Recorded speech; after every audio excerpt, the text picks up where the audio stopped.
So I had case study 4 for the geologic engineer.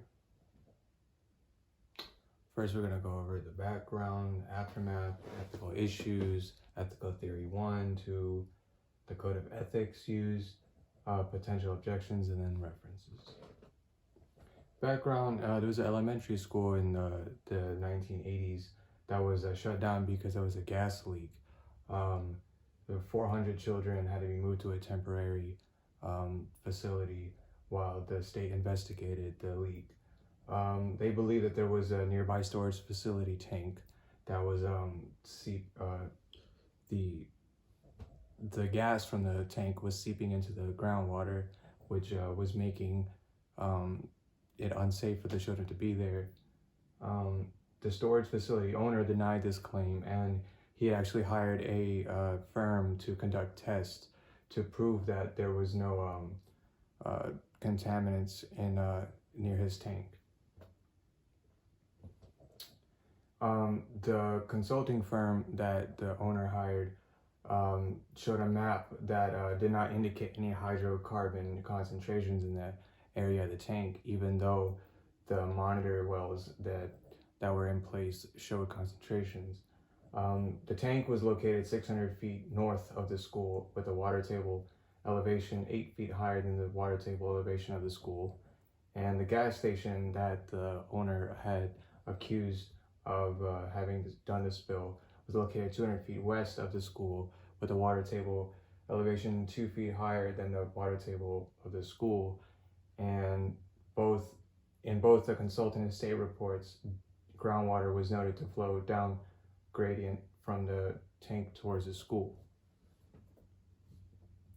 A geologic engineer was hired by the state to simulate the groundwater contaminant movement near the school. Model analysis indicated that contamination leaking from the tank could have migrated near the southern end of the school within the first 16 months. And it was actually true, because 16 months after the assumed time that the leak occurred, contamination was first detected in the monitor wells. In the aftermath, the engineer's report implicated that the tank rather than the gas station was the source of the contamination. And in both the state and U.S. Environmental Protection Agency reports, it was concluded that the tank was the source after all. The storage facility owner accepted responsibility and said that he would clean up the 20,000 gallons of leaked gas and also pay for the new building of the school and relocation for all the students. The ethical issues: the storage facility owner hired a firm to conduct tests to prove that the tank was not the source of contamination, trying to shift the blame to the gas station, which, he's trying to avoid having to pay a lot of money and also clean up the spill. And the geologic engineer was hired to conduct simulations of the leak and discover the true source of the contamination. So ethical theory 1, the ethics of care. Ethics of care is the obligation to consider the effects of your decisions on others.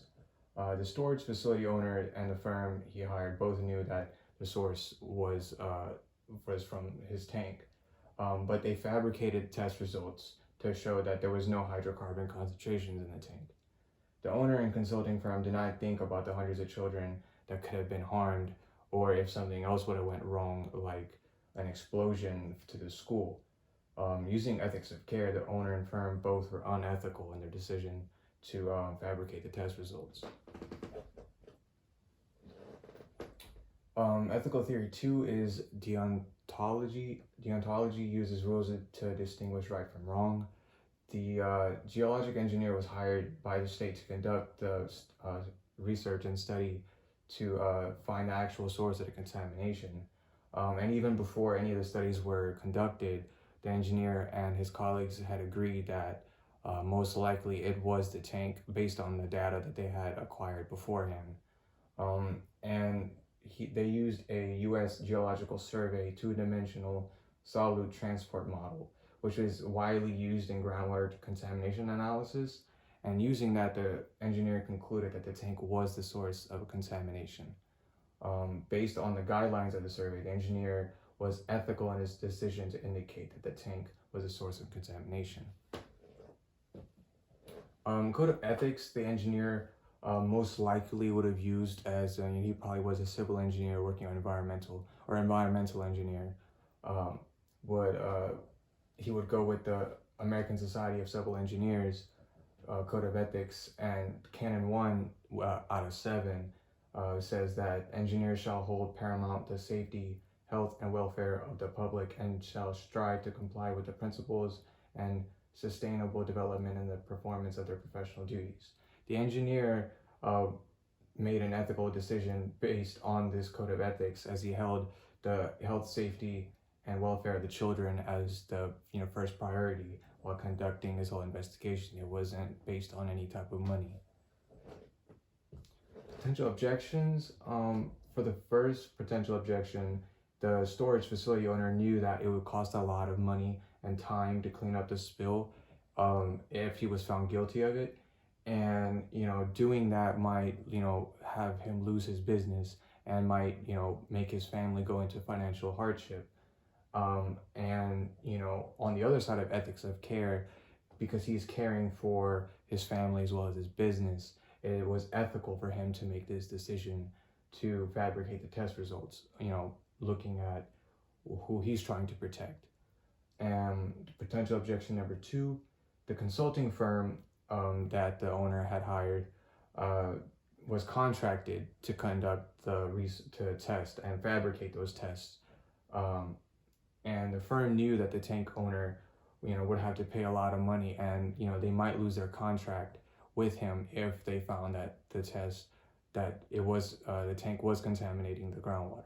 So, in an effort to save their company and employees and money, they decided to fabricate it, and also under ethics of care, caring about the company and the welfare of their employees, they were ethical in their decision to try to fabricate and falsely accuse the gas station owner or the gas station.